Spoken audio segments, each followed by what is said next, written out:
Zee मराठीवरील चला हवा येऊद्याच्या सर्वाधिक लोकप्रियतेची भुरळ मराठी फिल्म इंडस्ट्रीलाच नाही तर बॉलिवूडलाही पडली आहे हे आपण वेळोवेळी पाहिले आणि आता क्रीडा क्षेत्रालाही ही भुरळ पडते। त्याची सुरुवात अर्थात केली आहे सचिन तेंडुलकरने। निमित्त होतं त्याचा आगामी चित्रपट सचिन अ बिलियन ड्रीम्स।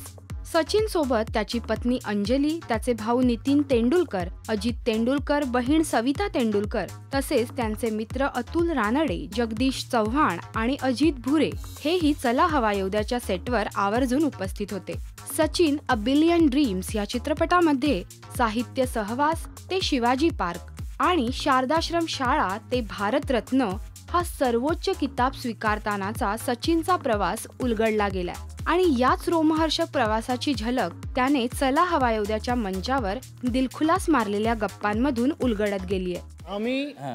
आम्ही श्रीलंकेत आम्हाला एक इन्व्हिटेशन होतं कोणाच्या तरी, आम्ही घरी गेलो होतो जेवायला। अख्खी टीम येणार होती पण आम्हाला एवढी भूक लागली होती, मी आणि सलील अंकोला आधी गेलो त्यांच्या घरी जेवायला आणि सडनली आम्हाला सी फूडचा वास यायला लागला। तर आम्ही बोललो की आम्हाला भूक लागली, प्लीज काहीतरी जेवायला द्या। तर त्यांनी क्रॅब्स आणून ठेवले, खेकडे।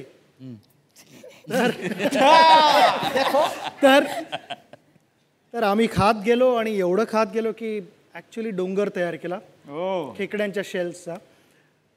शेवटी आम्हाला त्याने येऊन सांगितलं की प्लीज क्रॅब्स संपले तर बाकीचे जेवण टीमसाठी ठेवा। अर्थात आणि चला हवा येऊद्याच्या टीमने देखील सचिन साठी काही दर्जेदार परफॉर्मन्सेस दिले। सचिन जी आए हैं इसलिए और 2-3 पंक्तियां अर्ज करता हूं। वाह वाह। हाँ, जब ग्राउंड पे आते हैं ये तो अलग होती है इनकी शान और अलग होते हैं थाट। वाह वाह। जब ग्राउंड पे आते हैं ये तो अलग होती है शान, अलग होता है थाट। बगड्यांची माळ फुले अजून अंबरात। ठोको। गप्पांची आणि परफॉर्मन्सेसची ही अनोखी मैफिल 22 आणि 23 मे रोजी सोमवार आणि मंगळवारच्या भागात झी मराठीवरती तुम्हाला अनुभवता येईल। तर हे एपिसोड्स नक्की पहा आणि तुमच्या प्रतिक्रिया या व्हिडिओच्या कमेंट सेक्शन मध्ये लिहायला विसरू नका।